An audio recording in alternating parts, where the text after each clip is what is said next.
Hello friends, आप देख रहे हैं आपका चैनल शेयर बाजार विद आयुष। और दोस्तों, बात करेंगे इस वीडियो में एचएएल के ऊपर, क्योंकि एचएएल में हम कह सकते हैं जो तेज़ी है वो रुकने का नाम नहीं ले रही है, ना ही ये शेयर थकने का नाम ले रहा है। क्योंकि लगातार हम देखेंगे अगर पिछला एक साल का बात, तो पिछले एक साल में ओवरऑल स्टॉक 140% बढ़ा है, लेकिन इस साल की शुरुआत से स्टॉक ऑलमोस्ट 5 से 6% के रिटर्न आपको दे चुका है, वो भी ओनली 5 डेज के अंदर।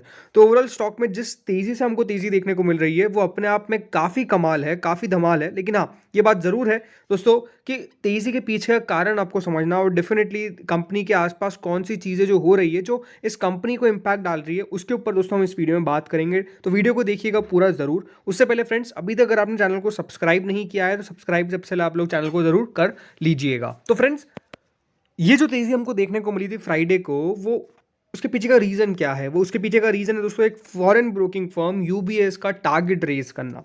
अब दोस्तों, होता क्या है, फ्राइडे को एक इंटरेस्टिंग रिपोर्ट निकल के आती है एचएएल के ऊपर, और यूबीएस कहता है कि एचएएल के अंदर भी आपको एक बहुत बड़ा टर्न अराउंड देखने को मिल रहा है। और उन्होंने साफ साफ कहा, credible defence compounder is in the making. क्या इंपॉर्टेंट शब्द को अगर आप नोटिस करेंगे तो वो है डिफेंस कंपाउंडर, यानी ये कंपाउंडिंग कर सकता है, वो भी बहुत शानदार। वैसे तो कंपाउंडिंग ऑलरेडी कर रहा है, बिकॉज जिसके पास भी एचएएल के लेट्स से आईपीओ के शेयर्स आए थे और आपने अभी तक अगर नहीं बेचे हैं तो आप तो बहुत अच्छे प्रॉफिट में बैठे हैं। एंड सिंपली देखिए, प्रॉफिट कब बना है? जब आपने लंबी अवधि के लिए पैसा डाला उस शेयर के अंदर। देखिए, एक बात आपको समझनी पड़ेगी, अगर आप शेयर मार्केट में नए हैं, पैसा अगर आपको बड़ा बनाना है तो आपको समय देना पड़ेगा शेयर को, आपको कंपनी को समय देना पड़ेगा। आपको इस तरीके से सोचना है कि कोई भी कंपनी एक दिन में डबल नहीं हो सकती है, एक दिन में ट्रिपल नहीं हो सकती है, राइट? तो आपका पैसा भी एक दिन में डबल ट्रिपल नहीं हो सकता है। तो शेयर मार्केट डबल ट्रिपल के लिए नहीं है, ये बात आपको समझना पड़ेगा। क्योंकि अगर आप इस चक्कर में पड़ गया कि हमको अपने पैसों को जल्दी डबल करना है, तो फिर आपका पैसा डबल तो नहीं होगा, बट आपका पैसा हो सकता है कि आपके पास बचे ही ना। सिंपल सी बात है। क्यों? बिकॉज आपको पता ही नहीं है कि आप कर क्या रहे हैं। तो सबसे ज़रूरी बात क्या है, आपको फंडामेंटल समझने पड़ेंगे स्टॉक मार्केट के, उसके बाद ही दोस्तों आप एक अच्छा पैसा बना पाएंगे। एंड फंडामेंटल्स में बेसिक बात जो मानी जाती है कि अगर आप कोई अच्छी कंपनी को अच्छे समय के लिए रखेंगे, अब देखिए सिंपल सी बात है, अच्छी कंपनी को पकड़ना कैसे, राइट? सिंपल सी बात है, उसके नंबर्स को देखते जाइए, किस नंबर्स के कैसे नंबर्स वो अपने हर क्वार्टरली पेश कर रही है, Q1 कैसा पेश कर रही है, Q2 कैसा पेश कर रही है। और सबसे बेहतर क्या है, सालाना तौर पे आप कंपनी को देखिए कि किस प्रकार की कंपनी की फाइनेंशियल परफॉर्मेंस रह रही है हर साल भर साल। अगर ग्रोथ देखने को मिल रही है तो वो डेफिनेटली स्टॉक चलेगा। हो सकता है कि उस समय ना चले, लेकिन हो सकता है कि उसके बाद एक बहुत बड़ी रैली दिखाए। तो यहाँ पर आप आ जाते हैं रिपोर्ट के ऊपर। यूबीएस ने साफ साफ क्या कहा कि यहाँ पे हम टारगेट प्राइस को इंक्रीज कर रहे हैं बाय 23% एंड स्टॉक का टारगेट रख रहे हैं एट अ प्राइस ऑफ ₹3600। जी हाँ, उनका मानना है कि we expect India military craft strength in the coming few years, मतलब depletion of India's military aircraft strength in the coming few years, geopolitics and the need for greater aircraft availability to accelerate ordering and lead to a manufacturing ramp up at HAL versus the past decade. तो simple सी बात है, देखो अगर आप खुद थोड़ा बहुत भी जियोपॉलिटिक्स जानते हो तो आप सबको पता है कि अभी जियोपॉलिटिक्स में बहुत सारी जगह पे वॉर चल रहे हैं, एक्चुअल वॉर चल रहे हैं या तो फाइट्स चल रहे हैं, राइट? भले हम सबसे पहले शुरुआत हुई थी वो रशिया यूक्रेन से, बाकी देखिए ऐसी बहुत सारी कंट्रीज है जो वॉर ड्रिवन ऑलरेडी है, तो वहाँ पर तो लगातार चल ही रहा है। लेकिन ज़रूर दोस्तों, जब रशिया यूक्रेन का वॉर हुआ तो समझ में आया कि हाँ, यहाँ पर हर कंट्री को कि अभी डिफेंस के ऊपर और पैसा लगाना पड़ेगा, बिकॉज बहुत सारी कंट्रीज ऐसी थी कि उन्होंने इतना मैन्युफैक्चर किया और इतना एक्सपोर्ट किया कि उनके पास खुद के पास ही माल नहीं बचा। फॉर एग्जांपल वो यूएस है, राइट? उनके द्वारा इतनी मैन्युफैक्चरिंग की गई डिफेंस की कि उनके पास एक्सपोर्ट इन्होंने इतना कर दिया कि उनके पास खुद के पास नहीं बचा फिर खुद बनाने के लिए, बिकॉज बहुत सारी स्टील चाहिए होती है, बहुत सारी चीज़ें ऐसी चाहिए होती है। तो बहुत दिक्कत अमेरिका तक को आई, राइट? तो अब हर कंट्री चाह रही है कि उनके पास कम से कम एक अच्छा खासा डिफेंस का पूरा सिस्टम तैयार हो और पूरा उनके पास अवेलेबल हो कि हाँ, हमारे पास हर चीज़ है डिफेंस के इक्विपमेंट्स क्रिएट करने की, भले वो बड़े से बड़ा एयरक्राफ्ट हो या फिर बड़ी से बड़ी कोई सबमरीन हो, एक्सेट्रा एक्सेट्रा। तो हर कंट्री इस पे फोकस कर रही है, सिर्फ इंडिया नहीं, हर एक कंट्री। इसलिए दोस्तों माना ही जा रहा है कि एचएएल आने वाले समय के अंदर काफ़ी सारा एक्सपोर्ट आपको करता हुआ देखने को मिलेगा। इंपोर्ट तो करेगा ही करेगा, मतलब इंपोर्ट तो हम जो पहले करते थे वो तो ओवरऑल बंद होता हुआ नजर आएगा। और अब हमारी जो कंट्री की कंपनीज है, स्पेसिफिक कंपनीज, डिफेंस कंपनीज है, वो अब एक्सपोर्ट पे ज़्यादा फोकस करती हुई नजर आएगी। और इसीलिए जो एचएएल की ऑर्डर बुक है वो ऑलमोस्ट 80,000 करोड़ के पास आपको देखने को मिल चुके हैं FY23 के अंदर। और यूबीएस एक्सपेक्ट करता है कि ट्रिपल हो जाएगी। जी हाँ, ट्रिपल हो जाएगी, ऑलमोस्ट 2.4 लाख करोड़ तक पहुंच जाएगी FY26 में। यानी अगर आप नोटिस करेंगे तो सिर्फ 3 साल के अंदर जो डिफेंस में यहाँ पर इनकी ऑर्डर बुक है वो ट्रिपल तक होती हुई नजर आएगी, क्योंकि लगातार सरकार का भी डिफेंस पे एक्सपेंडिचर लगातार बढ़ता हुआ नजर आ रहा है। 2023-2024 में जो डिफेंस आउटले था वो ऑलमोस्ट 5.94 लाख करोड़ का था। ये 13% आपको जंप दिखाता है प्रीवियस ईयर से। इसलिए यूबीएस मान के चलता है कि जो इनका एचएएल का expanded Tejas MK first A है ये भी काफ़ी बढ़िया करता हुआ नजर आएगा, क्योंकि इसमें भी एक जो एयरक्राफ्ट मैन्युफैक्चरिंग कैपेसिटी है वो काफ़ी बढ़ती हुई नजर आई है, from 8 to 16 per year and taking it to 24। तो इस तरीके से दोस्तों कैपेसिटी को इंक्रीज किया जा रहा है, तो इसके कारण ये मान के चलते हैं कि काफ़ी ज़्यादा एक अच्छा प्ले हो सकता है HAL for a longer term. और इसी दोस्तों एचएएल में जो तेजी हमको देखने को मिली उसके कारण एक और अच्छी बात हो गई कि एचएएल की जो टोटल मार्केट वैल्यू है या फिर मार्केट कैप है वो 2 लाख करोड़ के पास आपको पार होती हुई नजर आई for the very first time. जी हाँ, 2.4 लाख करोड़ के आसपास दोस्तों यहाँ पर जो एचएएल की ओवरऑल हम कह सकते हैं ऑर्डर बुक हो जाएगी, लेकिन वो तो बाद में होगी। लेकिन उससे पहले कंपनी ने अपने 2 लाख करोड़ की मार्केट कैप के वैल्यू को टच कर लिया है, तो ये दिखाता क्या है, देखिए स्ट्रेंथ है। अब अगर लास्ट कुछ समय के अंदर पिछले 1-1.5 साल के अंदर अगर आपने डिफेंस को अपने पोर्टफोलियो में रखा, डिफेंस स्टॉक्स को अपने पोर्टफोलियो में रखा, तो आपको बहुत ही बेहतरीन रिटर्न्स दिए हैं। स्पेसिफिकली पीएसयूज का तो 2023 रहा है, ये तो बिल्कुल मानना पड़ेगा, क्योंकि पीएसयू कंपनीज ने इस तरीके का रिटर्न दिया। पीएसयू को लेकर अभी भी मैं मानता हूँ कि काफ़ी ज़्यादा नेगेटिव एस्पेक्ट क्रिएटेड है एक इन्वेस्टर के माइंड में कि पीएसयू कंपनी ज़्यादा बढ़िया नहीं करती है, लेकिन पीएसयू स्टॉक्स ने बढ़िया क्यों किया? बिकॉज ये बात ध्यान रखिए, टर्न अराउंड स्टोरी पे बिलीफ रखना पड़ेगा, राइट।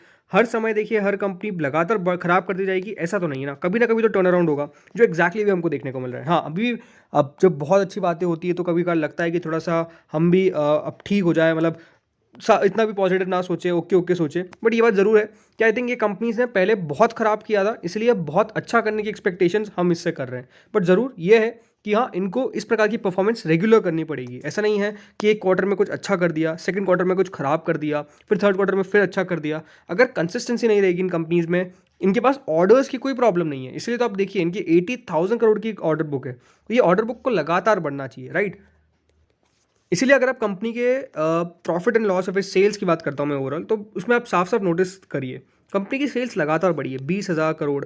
देन उसके बाद दोस्तों ये ऑलमोस्ट 21,445 करोड़ आती है अगले साल, फिर 22,882 करोड़, देन 24,620 करोड़, उसके बाद 26,928 करोड़, लगातार बढ़ रही है। ये 2012 में कितनी थी? 14,000 करोड़, राइट। तो ग्रोथ आपको काफ़ी बढ़िया देखने को मिली। अभी टीटीएम बेसिस पे 27,000 करोड़ के आसपास कंपनी की जो सेल्स है वो बढ़ गई है।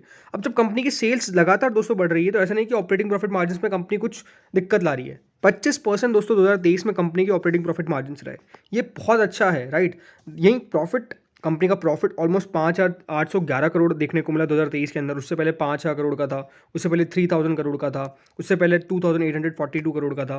तो यहाँ से प्रॉफिट में ग्रोथ देखने को मिली, क्यों? बिकॉज कंपनी का ईपीएस में एक्सपांशन देखने को मिला।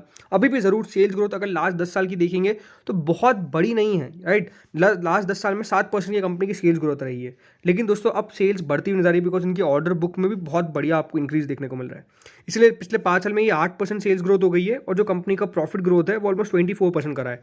यही पिछले 3 साल में सेल्स ग्रोथ जरूर 8% की रही, लेकिन कंपनी का प्रॉफिट ग्रोथ 28% का हो गया। रीजन क्या है? कंपनी का एक्सपांशन देखने को मिला आपको मार्जिन के अंदर, तो उसका एक बड़ा इफेक्ट पड़ता हुआ नजर आया। इसीलिए लगातार दोस्तों स्टॉक का जो CAGR है पिछले 5 साल का 50% का रहा है। आप समझ सकते हैं 50% का CAGR आउटस्टैंडिंग, 3 साल का 86% और 1 साल का 140%। इसलिए दोस्तों एक बात अगर आप नोटिस कर रहे हैं तो लगातार इसके अंदर फॉरेन इंस्टीट्यूशनल इन्वेस्टर्स अपना हिस्सा बढ़ाते जा रहे हैं। 9% स्टेक था, उसके बाद 11.90% स्टेक हुआ जून में, और सितंबर के आंकड़ों के हिसाब से 12.63% स्टेक जो है वो FIs ओन करते हैं अब इसके अंदर, और यहाँ पर लगातार इंक्रीज देखने को मिल रहा है। अगर DIS बेच रहे हैं सामने तो वो FIs खरीदने वाले बैठे हुए हैं, राइट।